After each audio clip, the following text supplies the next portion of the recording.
We are going to KTAR today, 92.3 FM in Phoenix, and we're joining Mike Russell on his show. It's all about the outdoors. We're going to be talking about flash flood safety. Ready? What do we look out for? I mean, you're just going to go outside, you're like looking outside going, yep, I don't see a lot of clouds. Everything looks great. Let's go outside and do something. What do we need to do? So you need to be checking the forecast first and foremost. And I think that a lot of the problem is that so many people just check their iPhone and it'll say 10% storm chance, 20% storm chance. And they're like, it's not going to happen. Okay. This time of year, those chances actually mean a lot. From June to September, when we are in the monsoon storm time, those chances can go up to 100% on very, very short notice. But when you're up in a place like Tonto National Forest, you're up in Payson, Prescott, Flagstaff, Grand Canyon. These are the areas where we're going to start seeing our storms first. Okay. In the day. And these are also the areas in the Tonto National Forest where the ground is not very porous. And it's a lot of rocky terrain.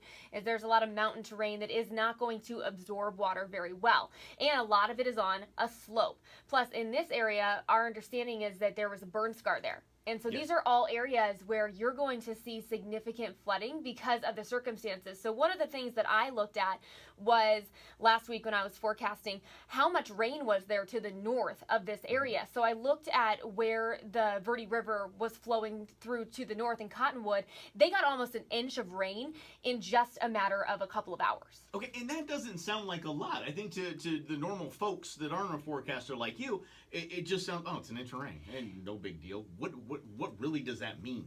It means that is going to head your way potentially if you are downstream from it. It's not just over your toe. Right. Okay. And so it also depends on the speed of the storm. So if this is a storm that's just sitting there and it's not moving on to another region, that means that area is going to be really under the gun in a short amount of time because it's not moving on. It's just sitting there and it's dumping.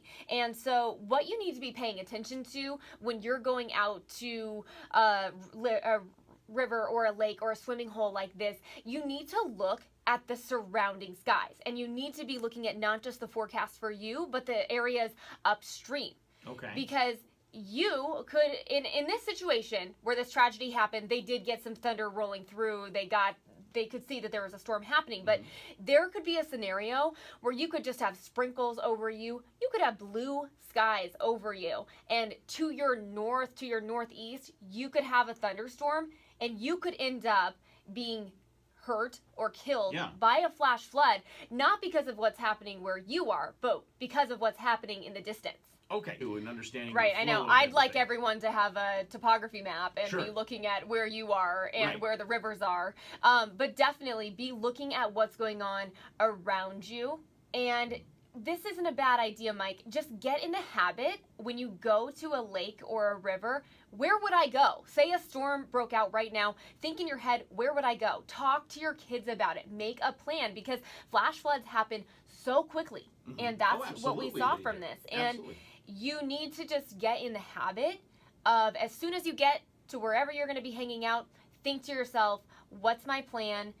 How would I get myself to safety? How would I get my kids to safety? Where would we go? And then talk that plan out. Scope out where there is higher ground. And let's not forget about lightning on the lake. Oh, yeah, forget about that noise. Yeah. I mean, that is, you cannot mess around. The second you see the storms rolling in, don't sit there and enjoy it. You need to leave the body of water. God warning you. Get going. Yes. Right. And there's been a lot of talk about sirens and do we need sirens? But you and I both know as outdoors people. I mean, I went to Zion a couple weeks ago, and on the shuttle into the into the canyon, they basically say to you, you're in a national park now, and your safety is your responsibility. Yeah. So drink water and be prepared that if a storm breaks out, you could die in a flash flood. Sure. Right. And so it seems kind of heartless, but I mean, once you're out there, a lot of these places, you don't have cell phone reception. Right. I mean, I'm strongly considering at this point getting a CB radio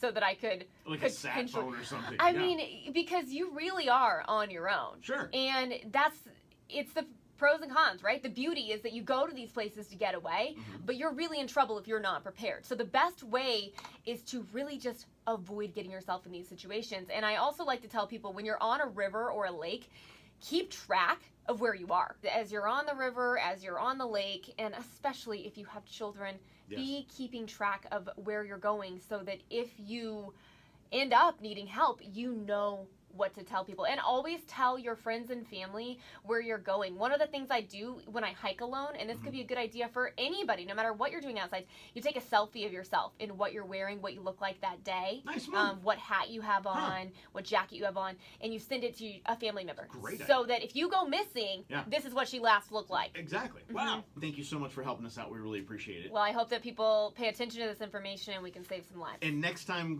it'll be happier terms. Okay, yeah, let's talk about hiking. Let's Yeah, go see, on a hike, Mike. How about that? Now, let's not set the bar that high. Shall we not set the bar that high? You know what I'm doing after the show? I'm going bow shopping with my beautiful niece, and I'm very, very excited about that. Are we talking archery? We're talking archery. Can I stay? I'm an archer. You can stay. It's coming up next on Get Outdoors.